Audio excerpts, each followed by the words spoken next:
Hi everyone, and welcome to part 3 of the Between the Lines Quilt Along. So exciting! Let's see, I have my chat over here so I can see what you're typing, and people are already joining in the live. Wonderful! Hi everyone from Germany, France, USA, France, Switzerland. Wonderful. So welcome to a new live. This is our second live, but the third part of the Sugar Dubonina Quilt Along. So today we are going to chat about when the stars align. That is this green row over here. And we're going to do that with foundation paper piecing on normal printing paper and on teabag paper. So I'm going to demonstrate both of those in today's live. So yeah, just going to give everyone a minute to find the live and come and join. For us, it's the middle of summer holiday. So yeah, actually, I'm on my summer break holiday, but then we have the live. So I'm back in the studio for just a bit to do the live with you and start this third part of the Between the Lines Quilt Along. So I will be doing some demonstrating today, and I'm going to flip my camera so you can see what I'm doing. And then you can post your questions and comments and chat with each other in the chat on this video. And if you have a question, just pop it in there. And if you think I missed it, just pop it in again, because when I'm doing the live, maybe I don't see your question. Yeah, so also if you have quick questions about the previous two rows, that's also fine if we have time in the end. Yeah, and if you have specific questions about foundation paper piecing on printer, normal printing paper on teabag paper, just pop those in there and I'll make sure to show you whatever you want to see. Hello from the garden, says Sanna. Oh, that's the best place to joining the live today. Well, at least for us here, it's lovely warm weather in the Netherlands. Finally, really summer. So that's nice. From Austria, Israel. Wow. From all over the world, from Munich. I've lived there for 3 months in Munich to do my internship at the German Aerospace Center. So lovely. I love Munich.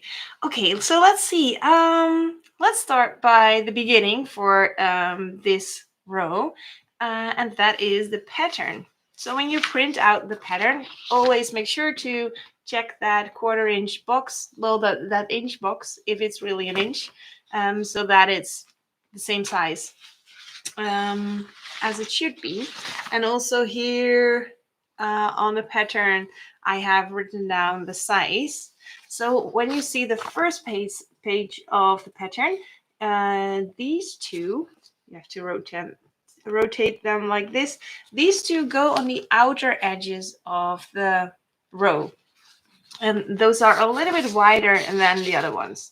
So these ones, here we have 3 variations. That stays on this side, so variation 1, 2, and 3.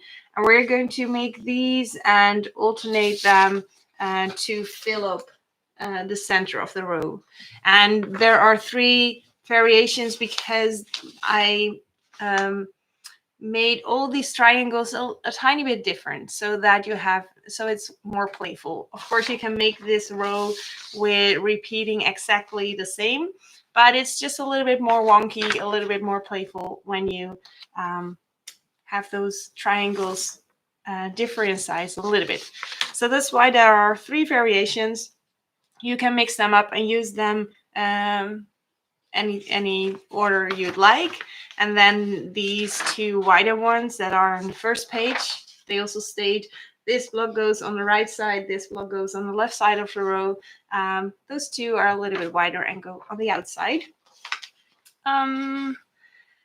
So let's see, that is the pattern when you do it on printer paper. Of course, you can also print it in gray, black and white, and that's also fine. And then I also printed one on teabag paper. So this is teabag paper, a material that I love to use for foundation paper piecing.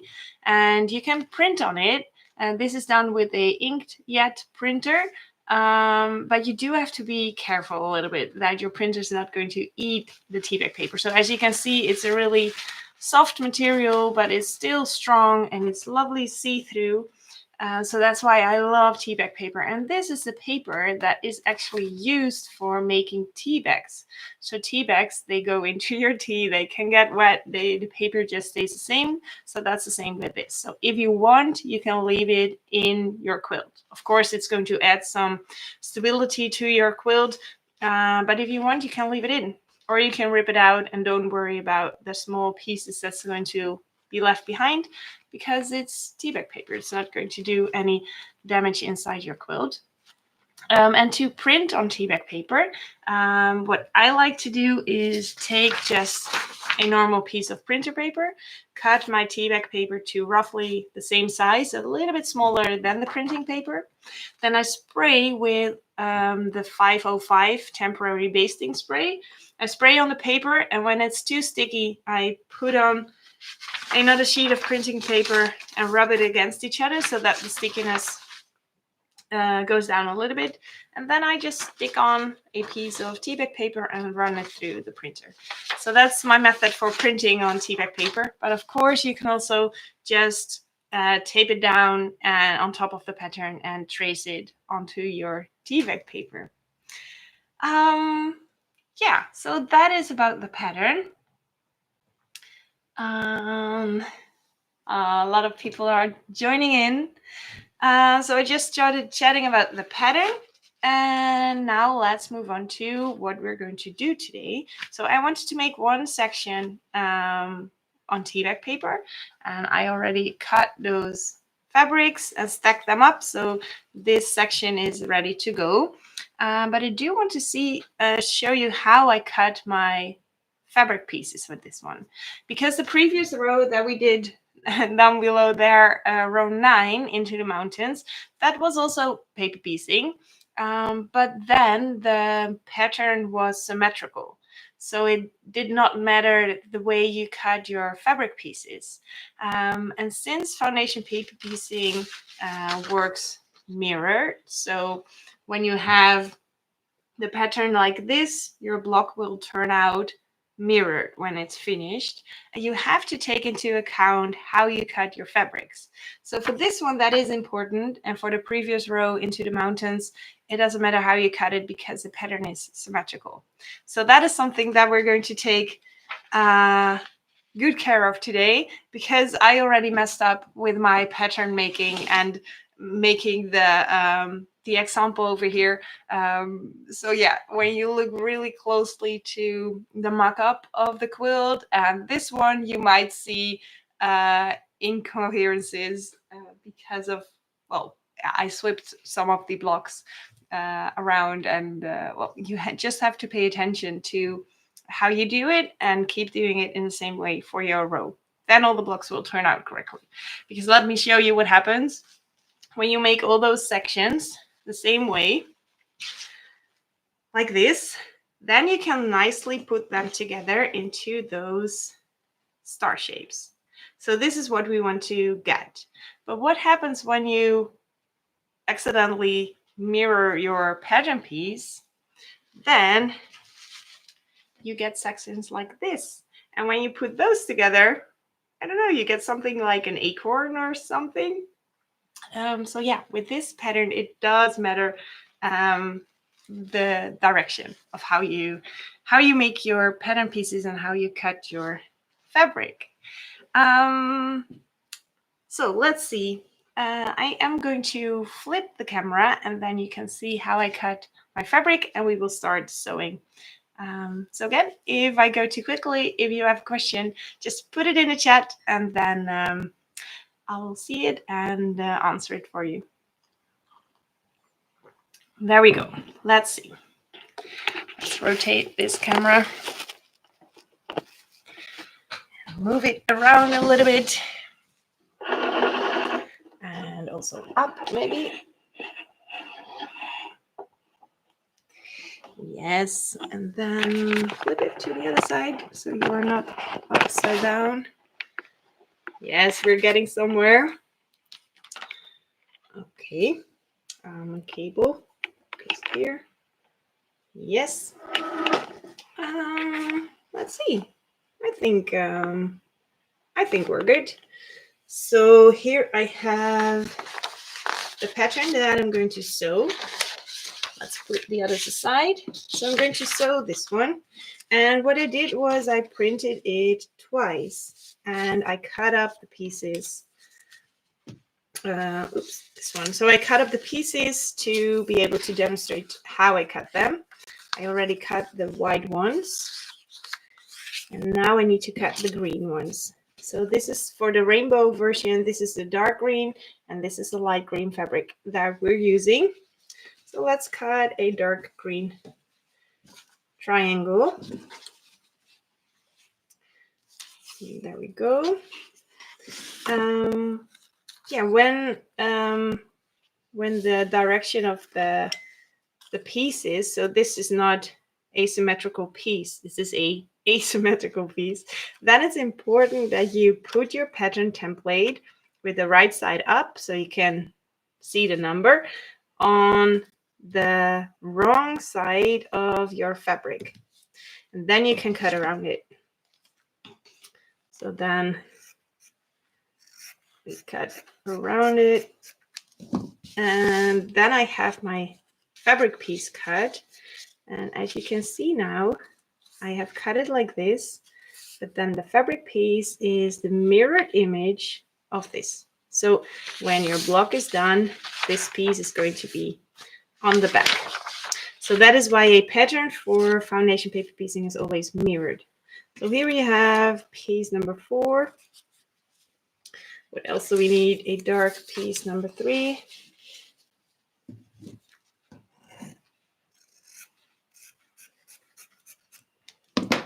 There we go. And then from the light green,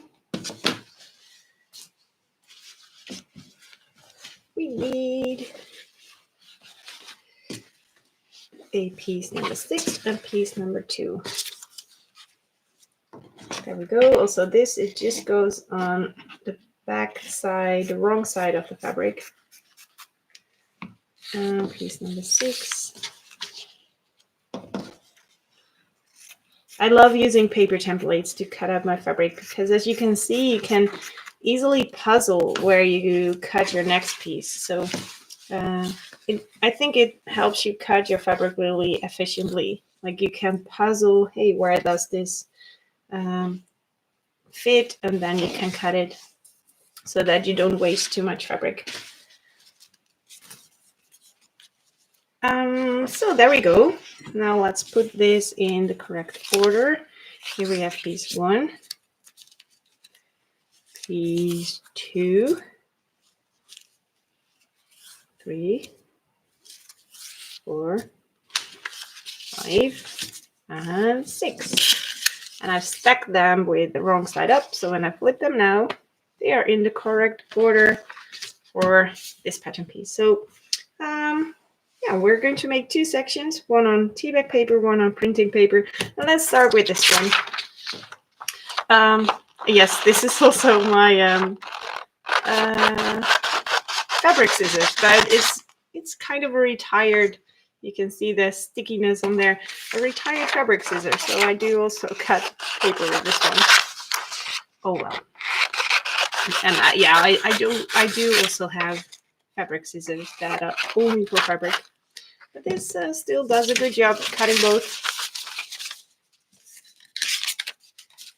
Ingrid says, if you want to cut rectangles rather than tracing the shape of the piece, what size rectangle should we use? Ooh, for if you want to cut rectangles instead of tracing the piece, well, I think it's easiest because they all vary in size a little bit. So it's easiest to print it out once and then cut it for yourself to see how big of a margin you also want.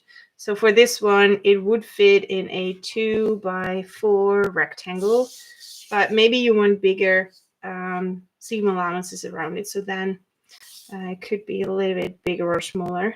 I'll just put them here so you can estimate for yourself how big you want those rectangles. But I'm not sure because I always work with just cutting my pieces with the templates. But maybe this helps. So if you, after this video, you can put it on still and then you can see how big you want them to be. Hope that helps. And these template pieces I will just store and then kind of mark them with variation 3 so I know I can cut these again from the fabric. Let's go, let's start. So here we have the printed pattern and here we have piece 1. And piece 1 is going to go on the back. And then we also need piece 2. Piece 2 is going to go here. So what we want now is first put piece 1 within the fabric. And the difficult thing with working with normal printing paper is that it's not so see-through. So I will just put it up against the light and then against the window. Then I will see through the paper and I will see here that it's well within the fabric. And since it's not sticky like freezer paper, what you can do with this first one is just stick a pin in it and keep it in place so that it's in the correct spot. Just going to fold it over and trim a 1/4 inch seam. This step is not well, obligatory or really necessary, but I think it's nice and handy to trim this off to 1/4 inch because that's between piece 1 and 2, and we're going to sew along this line. So what I can do now, since I know this piece is big enough, I used my template to cut it. I will put it here along that 1/4 inch line, and now the only point I have to check is this corner. So that is this point, because I can already see that here and here it's within the fabric. So then I will check over here if I can see the green fabric, and I can see it, so I know it's in the correct spot. And what I do then is I will just hold on to it and bring it to my sewing machine. And I am going to sew with a smaller stitch length. Let me see my settings, what I have here. So normally my Bernina is set to 2.5, and I will bring it down to maybe, well, you can play with it. Maybe 1.5, 1.8, something like that. Let's see. I'll put it on 1.5 and show you what that looks like. And there we go. So the reason why you want to use a small stitch length, let's see if this is going to focus. Oh, that's going to focus nicely. So you can see a lot of stitches. And what this does is that it perforates the paper a lot of times. So when you want to rip this away, it's going to be way easier because this is already a really weak line in the paper right now.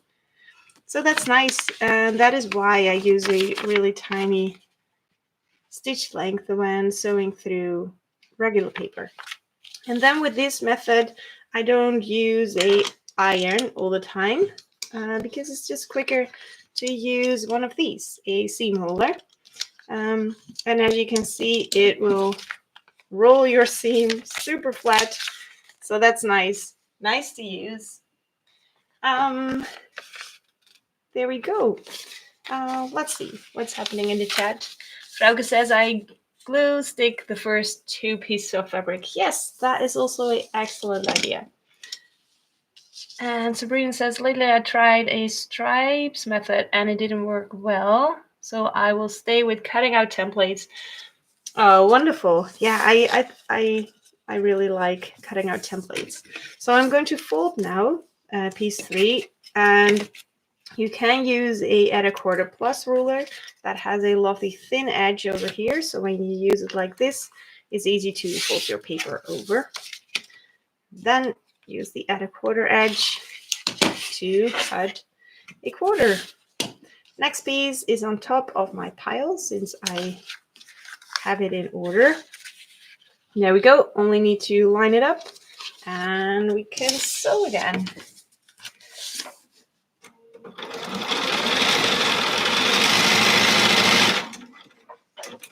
And you can play a little bit with your stitch length, so just see how easy it rips away, and if you want to make it a little bit bigger or smaller. There we go. Then we need piece 4. Let's see, putting this over here. Cut it out.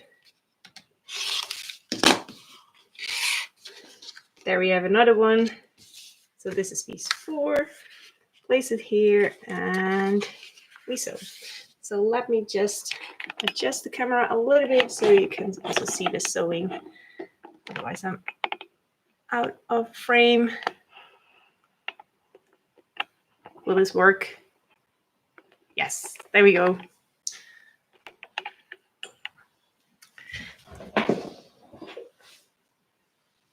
There we go. Where was my fabric piece? It's over here on the back. And then I fold open the paper and then you can just sew through.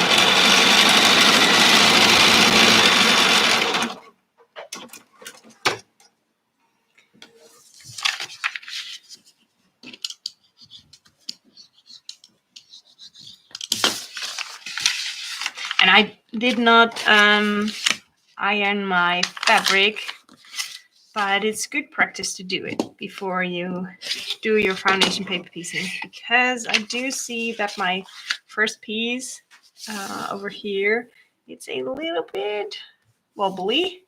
I didn't iron it and I didn't fold it. I didn't hold it super flat, so I might have a little issue with that when I'm going to put square up the block. But we'll see. We'll make it work. There we go. And now you have odd shapes like this.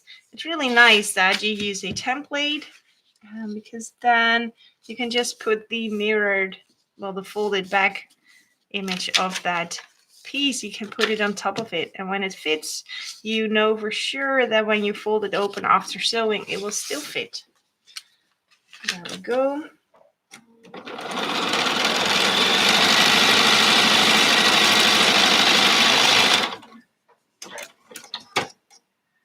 Frauke says, for ripping out the paper more controllably, one can also use the pattern tracing wheel. Yeah. Yeah, so that you make little holes in the paper before, then you do that before you start sewing, right? If I understand correctly. Then you use, yeah, so the wheel that makes tiny papers, tiny cuttings in the paper. Yeah. Sabrina says, do you backstitch in the middle? Well, that is good practice to do so. I am often a lazy quilter. So when I know that there is going to be, like, for example, this line, I sewed it over here and then I just stopped here. But it is good practice to do a little backstitch here because it makes it more stable. But I know that I will have an intersection over here, so I will also sew over here and then the seam will be over here. So I'm not too worried that is going to get loose, but yes, backstitching is good practice on those intersections. And when I do a piece like this, then I just start sewing a little bit before the line and I continue sewing a little bit over the line. And then I also don't do back stitches, but yeah, maybe it's better to do back stitches. And on most machines it's really easy to do them, but it's just me doing the lazy route. Okay, so there we have it. This white piece lays lovely flat. this one does not. So maybe I'm going to cheat a little bit, because what I would normally do was now trim along the edges to a 1/4 inch. So I will put a ruler over here and trim to a 1/4 inch. But when I would do that with this one, trim this to a 1/4 inch, as soon as I rip away the paper, this will move outwards a little bit, and then it's not a rectangle anymore. So I am going to cheat a little bit. I'm going to rip away this one, loosen up this seam from the paper. And yes, I can see that it's shifted here, I don't know, 1 millimeter or 2. So what I can do now is lay it nice and flat and just pretend like there's a corner over here. So then I would just follow a 1/4 inch on the lines, outer lines of my pattern. And with this specific pattern, it really does not matter if your triangles are a little bit bigger or a little bit smaller, because as I said, they are supposed to be a little wonky and different for each section. So there we go. Final one. So I am getting away with my sloppy pressing policy. So there we have the first section. And well, you already saw how easy it is to rip away. You can pull a little bit and it starts, since there are so many tiny holes in the paper, it starts ripping away really easily. And this method is perfect for when you have bigger pieces in your pattern. I think when I have foundation paper piecing patterns with tiny pieces, I don't like this as much, because what you can see happening already now is that you have those leftover pieces here, and this is just paper, so I don't want to leave that in my quilt, so I really have to get in there and get everything out. With the teabag paper, that would not be such a problem to leave tiny pieces in. But yeah, since these are only big pieces of fabric, then it's relatively easy to get everything out. So there we go. That is a lovely section that goes really well with this one. Let's move over to the teabag paper. Ippy says, can we still use freezer paper, and will that be straightforward? Yes. This one is also perfect to do with freezer paper. The only reason that I'm doing multiple materials and techniques is that you can try out and find out for yourself what you love. But yes, of course, when you find your favorite method, just feel free to stick with it and just yeah, use what you like. So Sonia says, what would happen if you leave some paper in? Well, I think paper gets a little bit mushy, or I don't know the English word, when you put it in the washing machine. So when it gets wet, but it's not going to be catastrophic. But yeah, just with normal paper, I like to leave no traces behind. Let's see. Thanks, Rosanna.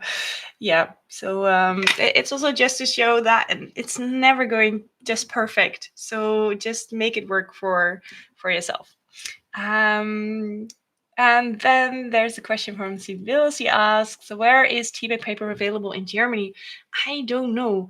I sell teabag paper in my web shop, but I don't know of any places outside, some places in the Netherlands that sell teabag paper. Yeah, so I'm not sure if that is available. For this one, I'm just going to stick in 2 pins. So that first piece is going to stay nice and flat. And already with here, you can see the positive thing about teabag paper. Look, see, that is so perfectly see-through. Oh, this just makes me happy. Look how perfect you can see that white piece of fabric fits inside that pattern. This is why I love teabag paper. It is, yeah, I love that. So that fits perfectly. I am going to just start sewing on this one. And when you decide you don't want to rip away the paper so that you want to leave it in, then you don't have to use such a small seam allowance. But I'm going to leave the seam allowance the same for now and also demonstrate to rip away that teabag paper. So there we go, we put it behind there. Also, you flip it over open and sew through the line.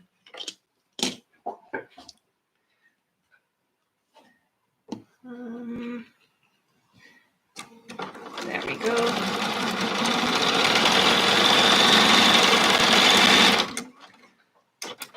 Let's see, another question. How stiff it is in comparison to rip it out?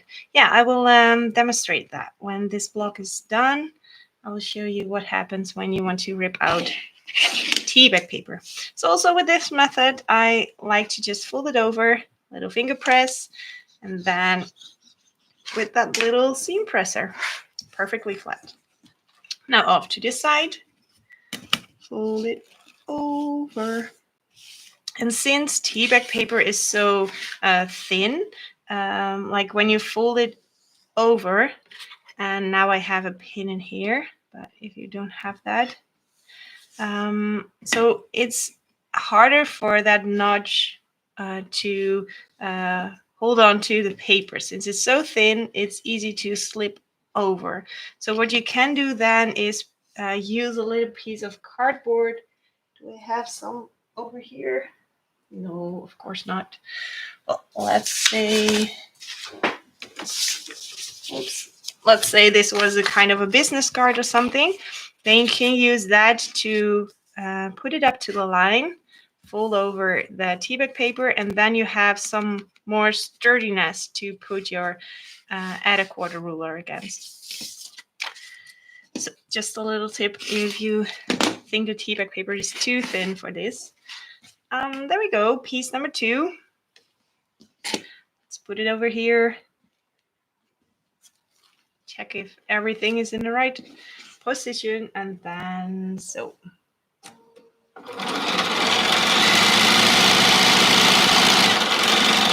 And what you can also do easily with teabag paper is that when you come close to the end of the line, you just sew a little bit further. Instead of doing the back stitch, you just sew a little bit further. So let me see. Let me show you. So here you can see I sewed a little bit further on. I could have stopped here and do some back stitches, but I just sewed a little bit further. And then you leave it like that. You fold it open. Oh no! Do you see that? Oh no, I think I did the wrong one here. Oops. Do we have a seam ripper? Yes. Oh, and now I have all those tiny stitches. That is a lot more work to rip out. We can do this. I should have used the other one. I didn't have it in order. Oops. Oh well, this happens. Yeah, I kept the 1.5 stitch length indeed. So then you have tiny stitches to rip out. Let's see. Is there another question? Nadina says, for the first year we Benina quilt along, I searched high and low for teabag paper in Germany, even contract the biggest producer without any luck. Oh, yeah. Yeah, so it's a really specific product because it is used in, I guess, tea factories or tea packaging factories. And I just found a supplier that got hold on to rolls of teabag paper. So I guess that's why I am able to sell it, but it's not available worldwide. So it's not really a crafting product, sold as a crafting product. So now I ripped it out and it went really nice, but sometimes after the ripping out, you will have a hole. What you can do is put some washi tape over it because washi tape is kind of okay to iron over. Yeah, so if you just use Scotch tape, then it might melt under your iron if you want to iron your block at the end. But I think I'll be fine. So I will just sew over this again.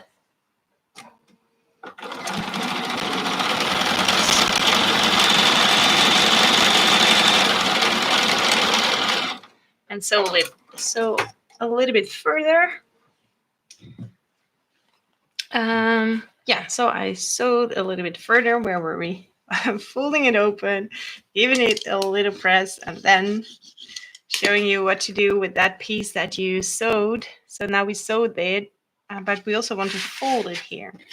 So you want to fold it over, but as you can see, I also sewed it. So then I just keep hold on to the paper, give it a little tuck, and then the seam is secured here on the outside, but I can just continue sewing, and it's not attached to the paper anymore because that teabag paper is so thin it rips away easily. So yeah, so that's a quick way to secure that without doing the back stitching. Next piece, folding it open and stitching along.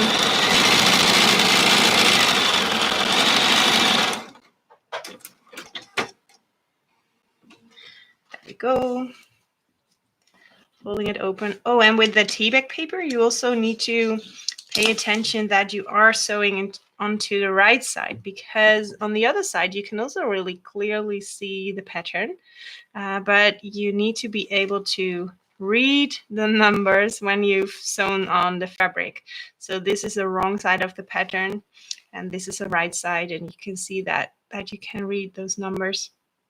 So yeah, that is because it's so see-through, it's easy to use the wrong side of your template. There we go, folding it over, just 2 more pieces to do, and then I can square it up, and maybe if you want I can also join 2 of those sections. For this row that is pretty straightforward, you just have 1 center to worry about to match up those points.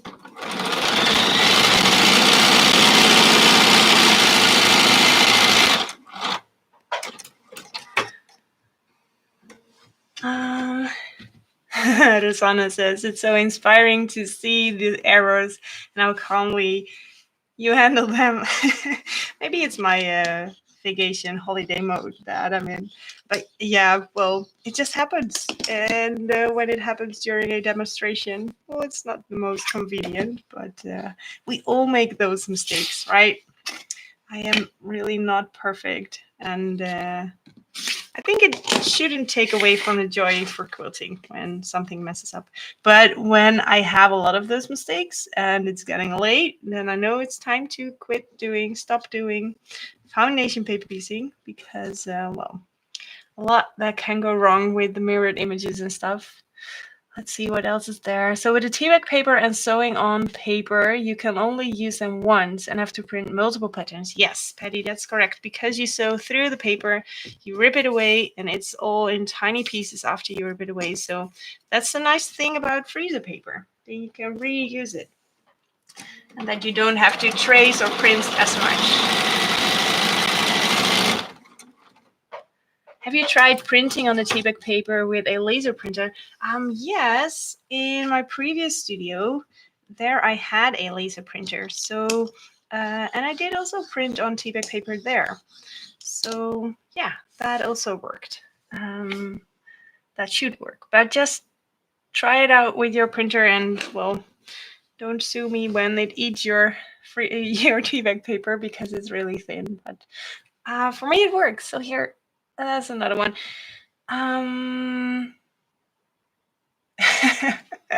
Carol Ann says, well, I get frustrated. Yes, just make it work. Just make it. It is just a quilt, after all. It is a quilt, a wonderful quilt, but it's still just a quilt. There we go. So this section is now also done. Looks good. Yeah, I'm going to trim away on 1/4 inch.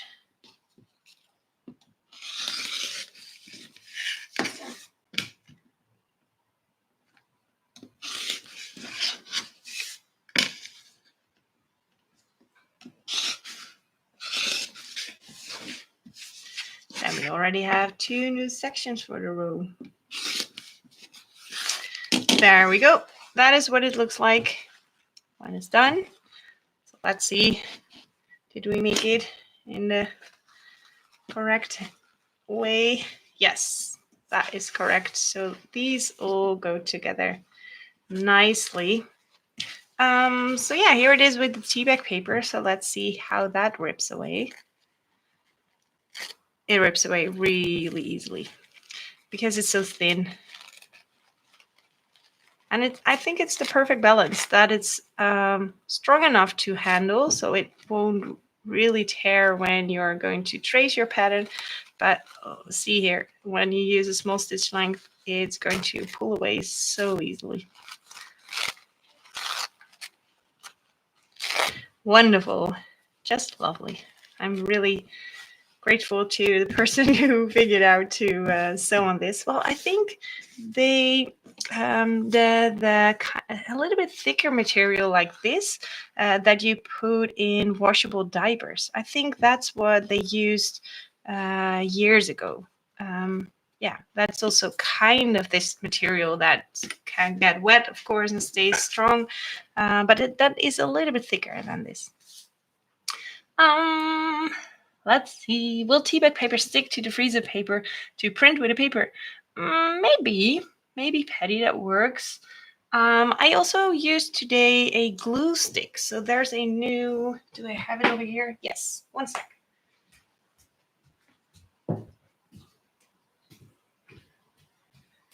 So Odif has now also the 505 glue stick, and this is a temporary one. I use this to put it through my printer.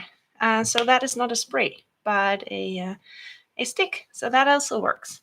But maybe it works also ironing it to the freezer paper.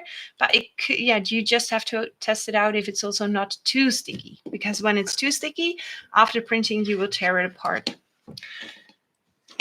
I had some tracing paper laying around and it printed fine, perfectly.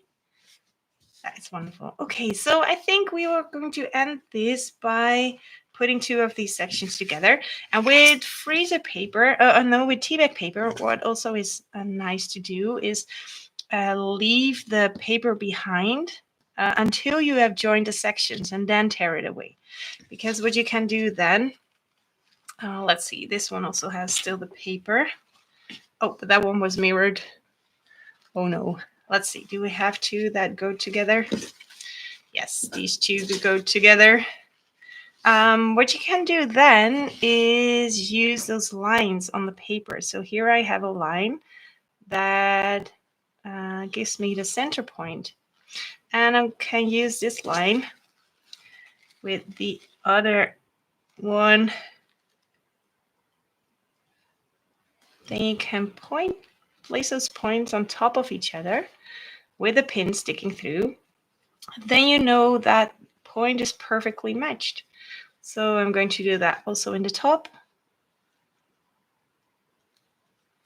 There we go. And also in the bottom.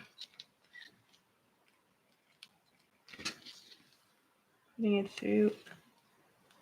Where are you, point? There's the corner. So then you have 3 of these. And the thing is that they should be perpendicular to your block. So I just keep my fingers like this and make sure that that pin is perpendicular. And then I know they are nicely on top of each other. And then I'm going to stick a pin in like so to secure that in place. And also here along the corner. There we go. Let's put this one here. So then it kind of should be in the correct position. Of course, it's not always perfect, but it really helps. So you can easily sew through a few layers of this. So now you have a few layers of fabric, you have 2 layers of teabag paper, but it's still super thin to sew through.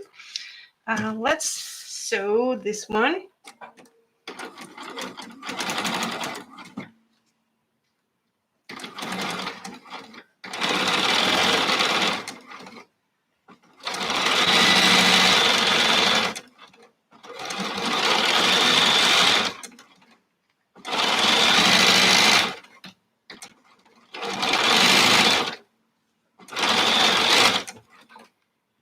There we go. Let's see how this worked out.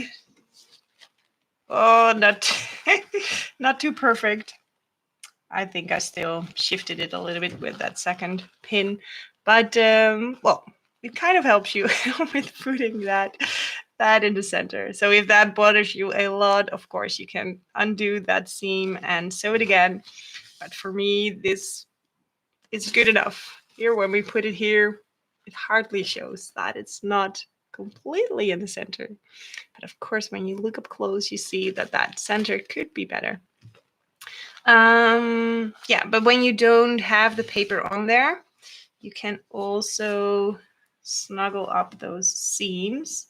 So this seam is folded in this direction, and this seam is folded in that direction. So what happens when you put those two together, you can snuggle them up and they will fit together perfectly. So that also helps. And then you just keep your fingers on there and then you stick a pin in there. That is also a great method to get a lovely center on your blocks. So let's see which one works better with this little experiment of two.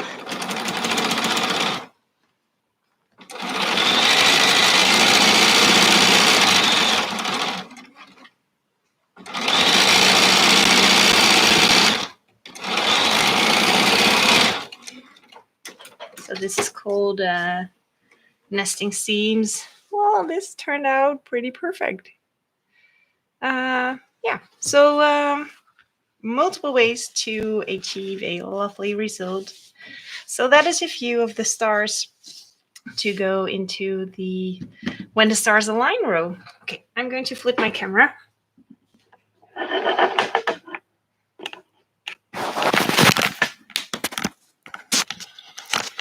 That is going so smoothly.